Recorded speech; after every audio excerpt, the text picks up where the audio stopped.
ready to take you down to Pine Ridge for another visit with Lum and Abner. Brought to you by the makers of Horlicks, the original malted milk. Horlicks malted milk. You know, when I talk about Horlicks, I often think what a remarkable place this old world of ours really is. Here am I telling hundreds of thousands of people about the same malted milk that several years ago I gave to my own baby daughter. Times certainly have changed a lot in the last few years, but Horlicks will always be the original and genuine malted milk, although there are many imitations on the market today. Horlicks is made from full, rich cream milk, carefully selected wheat and malted barley, specially processed to bring out the rich malt flavor and to preserve the vitamins and minerals. You can always rely on Horlicks, knowing it's the best for both quality and results that money can buy. Always be sure and insist on Horlicks, the original. And now, let's see what's happening down in Pine Ridge. Well, the Pine Ridge Planetarium opened Saturday afternoon with a free matinee that drew a capacity crowd. However, Squire Skimp got all the paid admission business Saturday night. And Lum and Abner haven't taken in enough business to pay expenses. As we look in on Pine Ridge today, we find the two old fellows down at the jot'em down store, evidently very discouraged with the show business. Listen. Well, letting them all in for nothing Saturday afternoon might have had something to do with it, Abner. Yeah, it might have, for I never seen so many people in my life we had down there. Yeah, they all seen it for nothing that afternoon. Naturally, they weren't going to come back that night and pay to see it. No, that might have been it, Lum. I know Squire sure had a crowd over at his place Saturday night. They just might not have broke the stairs down getting up there. Had to run a picture over twice, Elizabeth said. Elizabeth said? Was she there? Oh, yeah, her and Pearl both went. Well, that's a fine howdy to do. Your whole family going over to our competitor's place of business. Well, they done saw our show Saturday afternoon, Lum. Well, they could at least come back that night and made it look like we had a crowd anyway. I think Grandma and Grandpa Bates got kind of lonesome sitting down there in the front row by themselves. Yeah, well, I wouldn't be surprised. But it was nice of them to come, wasn't it? Well, yes, but they went to Squire's place first, you know. They never knowed it was in the old lodge hall upstairs there, and Grandma weren't able to climb them steps. That's the reason they come over there. Yeah, well, sir, that's one advantage we've got over Squire, having ours on the ground floor that way. Yeah, we'll get all them that can't climb them steps over there, but I hate to take just the leavings that way.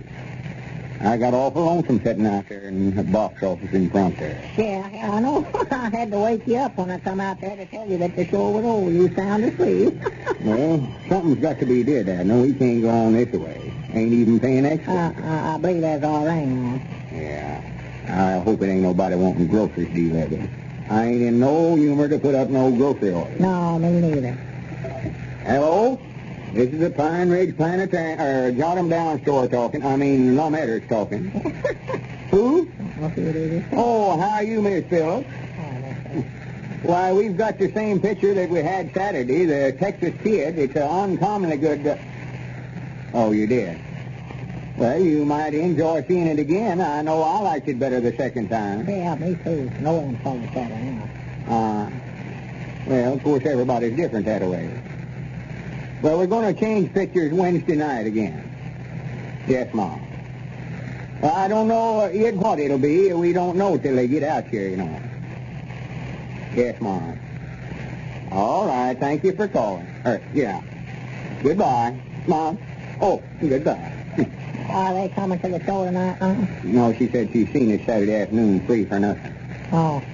Granny's, every time that phone's rung today, it's been somebody won't know what the picture show's going to be tonight, and when I tell them, they all say they've seen it Saturday afternoon. Yeah, I believe that's a mistake, keeping that same picture for 3 days that way on. Well, I asked that fellow who runs the lyric in there at the county seat, and he said he kept the same picture for 3 days because it was cheaper that way. Yeah, but now Squire Skimp's got a brand new one tonight. Going to have Granddaddy Longlegs over there. Daddy Longlegs is the name of it. You're thinking about them bugs they call Granddaddy Longlegs. No, I was thinking about the picture all right, but I just said the wrong name. That's what I say. Oh. That's what's been worrying me all day. I'm just busting to see that picture, but I don't think it'd look right for us to be going over to Squire's show. No. Of course, we might dress ourselves up to where nobody would know it. Dress ourselves up? Yeah. I was just thinking I could wear that Santa Claus suit I've got over at the place I used last Christmas over at the schoolhouse there. Yeah, you look fine over there if that get up on this time of year. Children's all see you and think it's Christmas time. Yeah. Break up the show there. They'd all want to follow you out of there. Hey, doggies, now that might be a good idea. I could just lead them right on over to our show and charge them all 10 cents to follow me inside. That won't even work that now. It might. I might could wear a pair of them dark sunglasses and pull my hat down over my face right good where nobody wouldn't know me. Well, Lord me, Lum, you couldn't see the show with them smoked glasses on. Yeah, that's right. Dennis, I wish nobody around here knowed me. No, I don't mean Oh, there's our ring again. that. I'll get it. Hello? This is jot'em down store. Lum Abner's doing the talking. Why, we've got the same show tonight that we had Saturday, the Texas Kid. Oh, now they won't show me, don't see me. Oh, yes, it is. It's an uncommonly good picture. You will. Well, good for you. Good for you. All right, Mose, we'll be looking for you. Much obliged. There's a fine man, you know it. Who was it, Mose Moose? Yeah, and they're coming to the show tonight. He had to work Saturday and couldn't see it. Oh, him, huh? Well, what's the matter? Well, nothing, except you give him a pass, didn't you? Huh? Yeah, that's right, I did. Why, sure. I wished I'd have thought of that so as I wouldn't have been so nice to him. We may have to run that whole show for just him and his family. Well, I wondered Wait, look yonder. Oh, for goodness sakes, what's he doing coming over here? I don't know. Looks to me like he'd have learned enough the other day when we run him out over there to stay away from us. Yeah, Granny. Found he's coming over here with another one of his propositions trying to buy us out. Well, ain't no telling, Dad. Blame it, I wish he'd stay away from here. Yeah, I'm surprised him showing his face again. Don't act mad at me. We don't want him to think we're downhearted or nothing. He don't know how much business we're doing, you know. That makes him think we're doing a big business, huh? Oh, yeah. Don't let him now. Come in, Squire. Well, good evening, gentlemen. Good evening. How are my old friends today? You mean us? Oh, we're both feeling all right, I think. Ain't we, Lum? Huh? Oh, yeah, sure. Well, how's the show business, man? Well, just fine.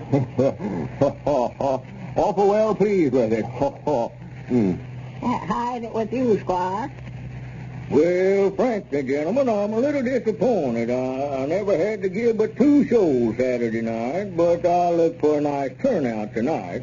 Expect to run 3 or 4 shows anyway. A good picture I've got over there, too. Yeah, it's a shame he ain't doing no better.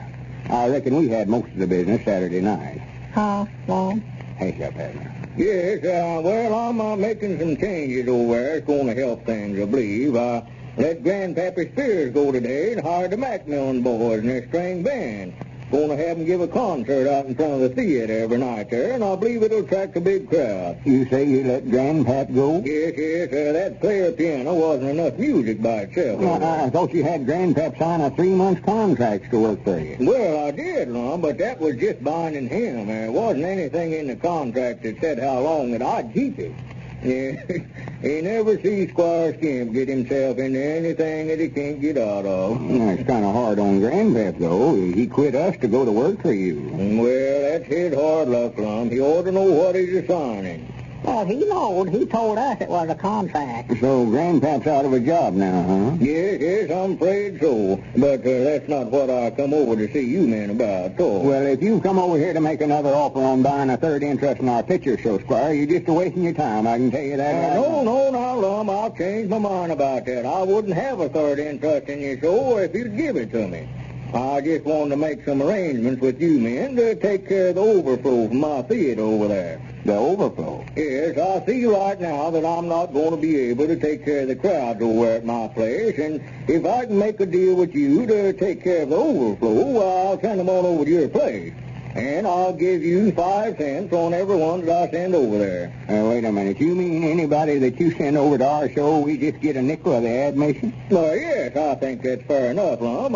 You won't have anybody over there except those that I can't get in my place anyway. Well, I'll tell you right now, we ain't interested. Our price is a quarter, and that's what they'll have to pay to get in. And when they do pay it, we aim to keep it.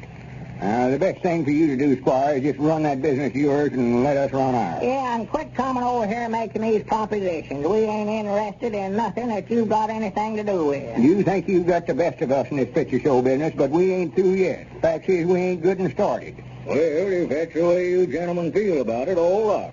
But don't come around to me later begging me to make you some kind of an offer.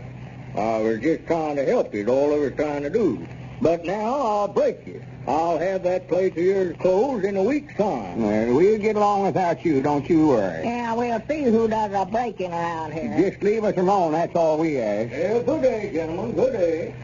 Artie, him letting Grandpap go after promised him 3 months' work. Yeah. Granny, hand me that statute book, Abner. I've got an idea. Yeah, sure. What's the matter? What you want with it, Lum? Well, Grandpap's got a contract that calls for 3 months' work over there, and I believe he can make Squire pay him for 3 months' work whether he works or not. Well, he ought to after getting Grandpap to quit his job over here. Let's see, where would I find sticky that in Him here? anyway. I hate that old man. Ordinances. Don't reckon it'd be in there, city ordinances, would it? I don't know, Lum. I don't know. Here's some old ones in there made way back, you know. Well, Here's that old one we found once before about it being against the law for a feller to drive an automobile down the main street to have somebody going along in front carrying a red flag warning everybody that he's coming. yeah, I recollect that. But he'd have a hard time doing that nowadays. Oh, Lord, yeah. Here's another old one. It shall be unlawful to hold a theatrical entertainment in any building above the ground floor because of the fire hazard. Any violation of this ordinance... Wait a minute, Lum. Is that still a law? Yeah, never has been appealed. Of course, nobody don't pay no attention to it. Could you arrest somebody for running a pit patrol on the upstairs of a building now? Wait a minute. I believe I know what you're talking about. Let me read that thing again. It shall be unlawful to hold a theatrical entertainment in any building above the ground floor because of the fire hazard. Any violation? Well, this looks like a mighty good way to eliminate some very disagreeable competition. And now, attention all mothers. Here's a very important letter from a mother in Berwyn, Illinois. It concerns every one of you. Listen. I have a 3-month-old baby. I was advised at the clinic to give him Horlicks malted milk to help him gain in weight. So I went to a drugstore and asked for a package of Horlicks. The salesman assured me that their own brand was every bit as good, and that it was much less expensive than Horlicks. Well, I bought the substitute and used it for 2 weeks. I took my baby back to the clinic. She had gained only 2 ounces. Then we used Horlicks malted milk, and in 2 weeks more, my baby gained over 8 ounces. The reason I am writing this is because I want you to know how this store talks people into buying their own brand of malted milk. I wish you people would try and put a stop to that practice. When it comes to baby food, I think it ought to be stopped. That mother is right. To be safe, always insist on Horlicks, the original, when you buy malted milk. Horlicks, which gives results. This is Carlton Brickert, speaking for Lum and Abner and Horlicks, who now bid you all good night and good health.